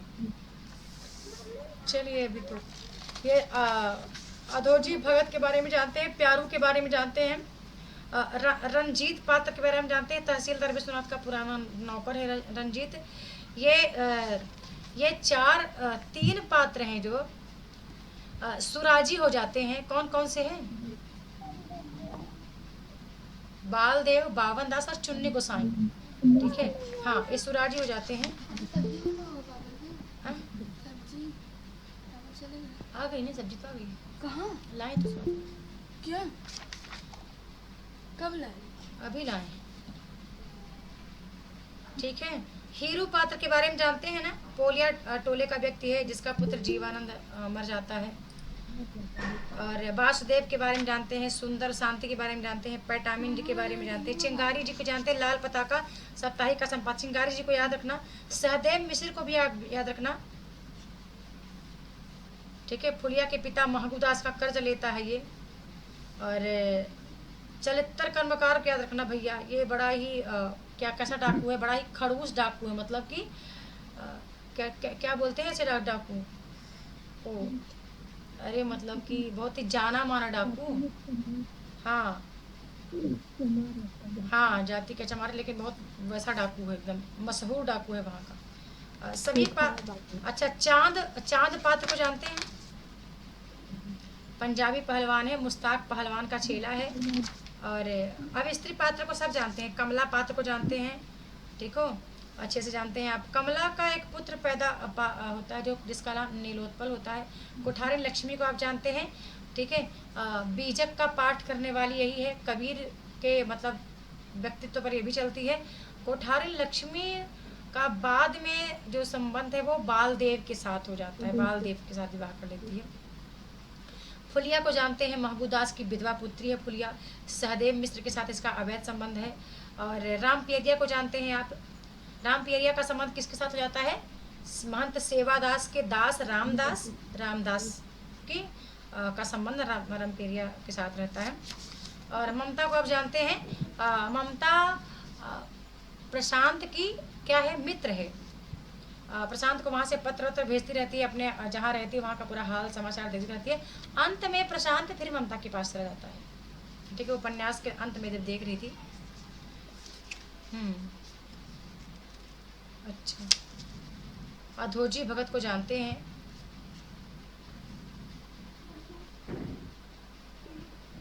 रूपमती एक पात्र है जो कि अधोजी भगत की पुत्री है, और ये बालदेव को किस नाम से पुकारती थी? बल्लू। बल्लू के नाम से, बल्ली के नाम से। और बालदेव को गांव में लोग क्या कहते थे? तुरवा कहते थे, क्योंकि वो बिना पिता का था, बिना माता पिता का था।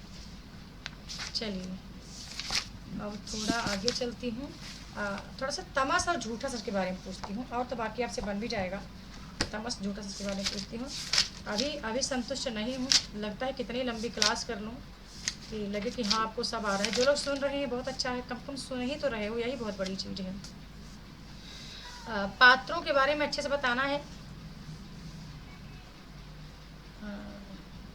कुछ पुस्तकों में देखती हूँ तो 1942 से 47 तक की घटना है, कुछ पुस्तकों में देखती हूँ 1942 से 57 तक की घटना है इसमें।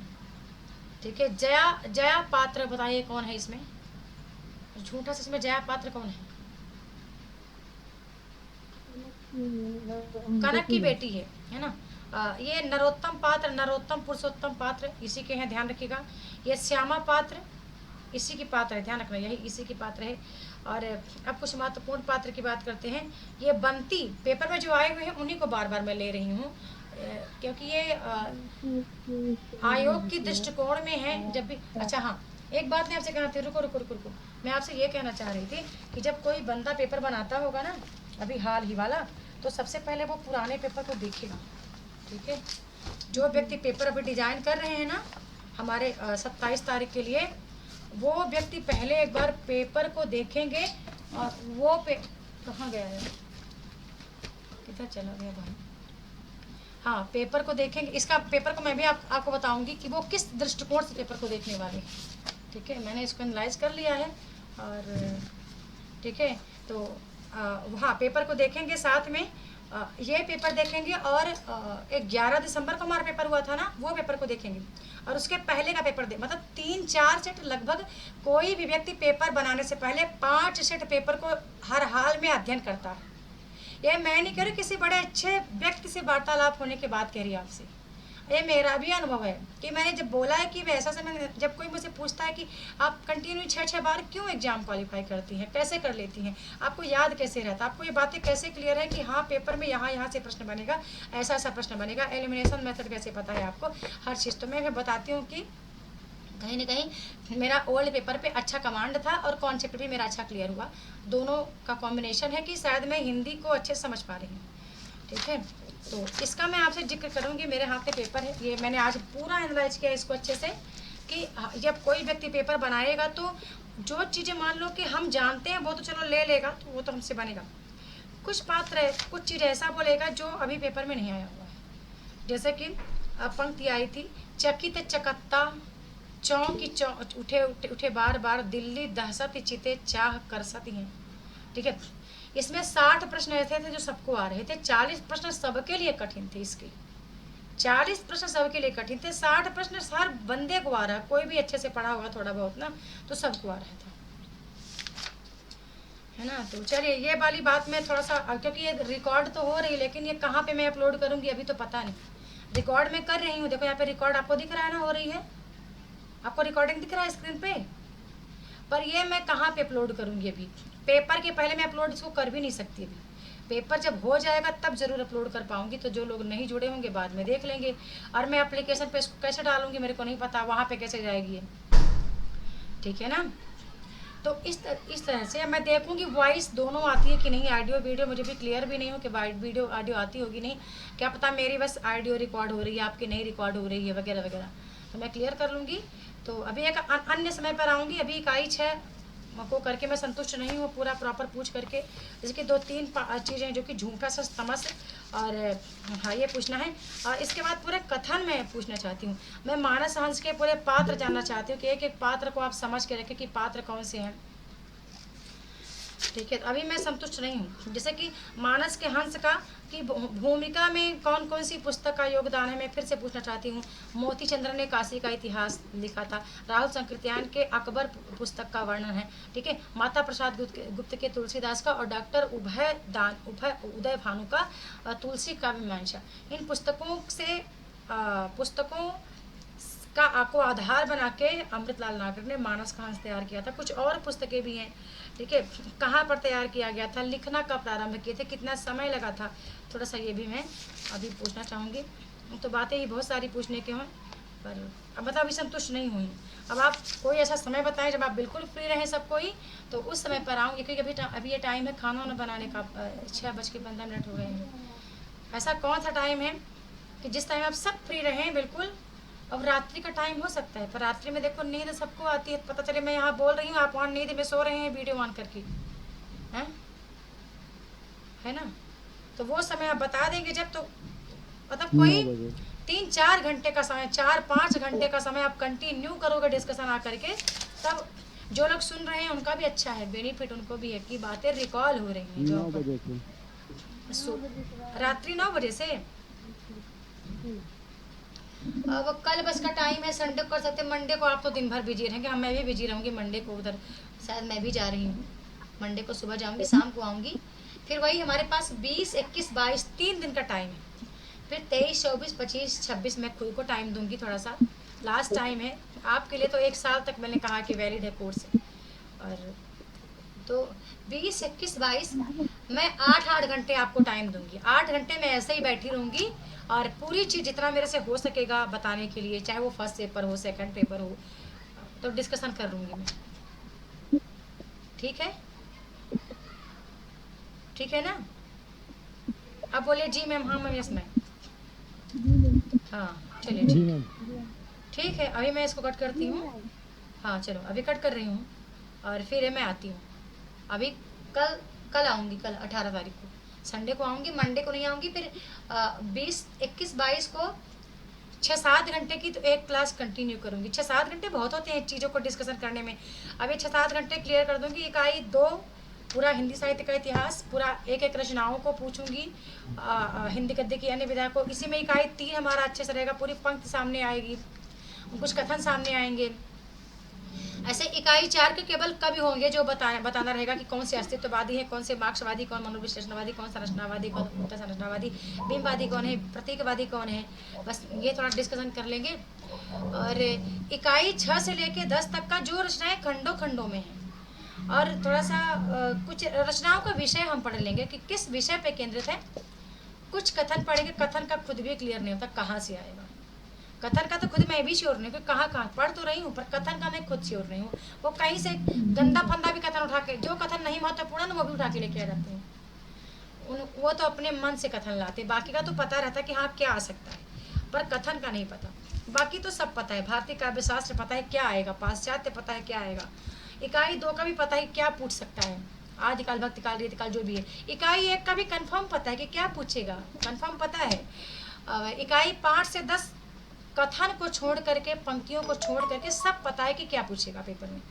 पता है ना, सबको पता है ना मेरी तरह, है ना मैडम जी। हाँ, ये जो मन आत्मकथा और मन यात्रा साहित्य है ना, उसमें कंफ्यूजन होता है, उसका मेन पॉइंट बता देते। ये इकाई 2 वाले कह रहे हैं? नहीं, 10 वाली। पर इकाई 10 वाला तो बहुत आसान है। हाँ? आसान है मैडम, लेकिन दीदी से पूछते हैं ना तो स्थान ये सब का। अच्छा ठीक बता दूंगी, बहुत आसान है, बहुत आसान है जानना इसके बारे में कि कौन सी इसमें सब 2 विधाएं हैं। रेखा चत्र है, 2 संस्मरण है, ऐसे 2 जीवनी है, 2 आत्मकथा है, फिर 2 ऐसे व्यंग रचनाएं हैं, 2 आलोचनात्मक निबंध हैं, 2 यात्रा साहित्य हैं। सब डिवाइड है 2-2 में, ये भी। हाँ, बहुत आसान है करना, इसको भी बता दूंगी। खैर ठीक है ना, चले ठीक है, अभी स्टॉप करती हूँ। फिर जब मुझे आना होगा कल तो मैं एक टाइम डिसाइड कर लूँगी जिस टाइम सभी उपलब्ध हों, क्योंकि ये क्लास आप दोबारा नहीं देख पाएंगे, इसलिए उस टाइम आप सब उपलब्ध रहेंगे तो बातों को समझ पाएंगे। डिस्कशन को जो सीरियस है दिसंबर के लिए वो ज़रूर जुड़े। अभी 27 तारीख पेपर के लिए, तो दिसंबर के लिए हम अपना काम करते रहें। ठीक है ना, चले ठीक है, ओके।